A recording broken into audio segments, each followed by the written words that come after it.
Hello, everyone. Welcome back to Calcio Corner. Jersey Joe Arcino here with our Italian football extraordinaire, Martino Puccio. Martino, a little bit of a derby that they have in Italian football happened the other day. AC Milan defeating Inter Milan 3-0. Quite a turnaround from what we saw on September 13th with Inter taking a 1-0 win. There was a lot of comments after the game. Roberto Mancini kind of saying his side what didn't really deserve to lose this one. So let me ask you first off, Martino, did Inter lose this game or did AC Milan win this game? You know what? I am not really a fan of someone who likes to say someone lost the game or won the game, but in all honesty, when the scoreline's 3-0, I'm pretty sure Milan won that game. If it was 1-0 and just decided on that the first goal by Alex, then okay, maybe you could say, hey, Inter lost that game, just because of the one simple play. But this was 3-0, and that was the first goal they gave up by a header all season long. And there were other opportunities Inter had. They could have equalized it back up with Icardi, but he hit the post against a 16-year-old goalkeeper nonetheless. And I don't know what their excuses are. I mean, Mancini didn't choose to start Icardi, which is a big problem. He's their best scorer, and like, I mean, what else can you say? I mean, it's just excuses at this point. It's just a bitter loss, and it just makes him look bad after that. You know, it really isn't. It's been such a turnaround that we've seen. Inter Milan, it seems like just a few weeks ago, they're holding the top spot in Serie A, and now they've really quite fallen. Is this kind of game a testament to the shift we've seen in Serie A with Napoli and Juventus at the top of the table, and then Inter Milan kind of dropping towards the bottom?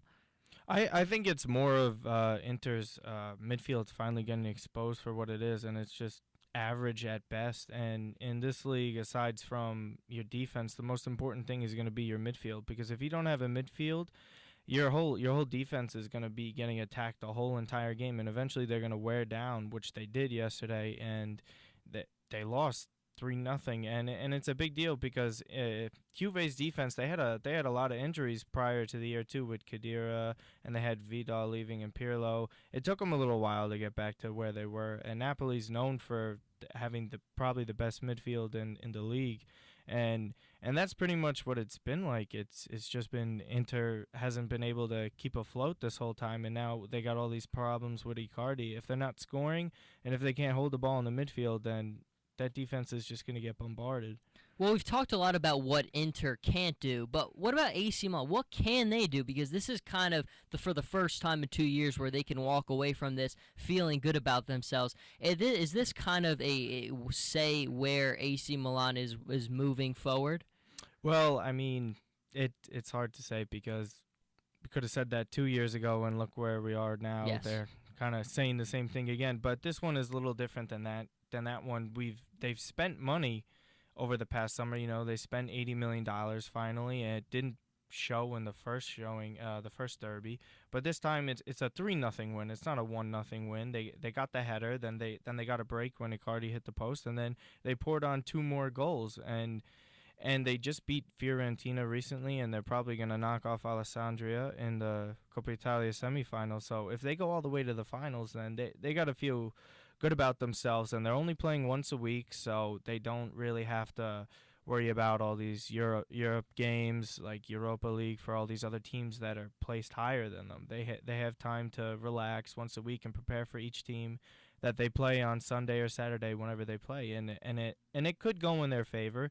But I mean, we got to see what happens. It's you got to take it by week with this team.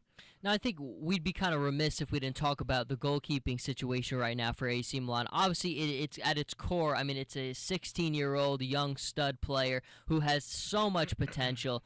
What do you think of his play? What did you think of his play in a game like this for a young player like that to really be step up like the way that he did? Well, I mean, he was a little shaky at times when Mancini got kicked out of the game because he thought Eder deserved a penalty for when Donnarumma went to go punch the ball out of the box. But in the end, it's you got to think to yourself as, okay, he's 16 years old and he's turning 17 later in the year, and this kid is coming on for Diego Lopez, the guy who took Iker Casillas' job. and now Donnarumma is taking his job, and it's just and it's crazy. And the most important thing in soccer for a goalkeeper is if you measure strikers by goals, defenders by tackles, midfielders by passing rate percentages.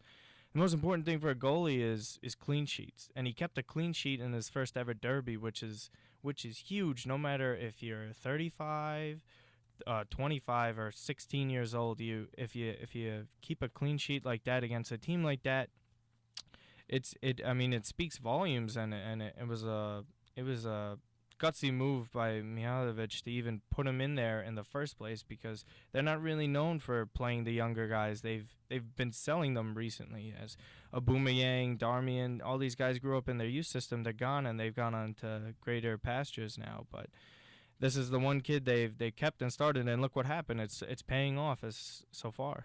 Well, obviously, a lot of things paying off for AC Milan. Kind of right now for the final thing is early prediction. There's still a lot of football left to be played, but if you had to make kind of a prediction you want to go back to now, where do they finish in Serie A this season? Well, right now I think they're sixth or seventh.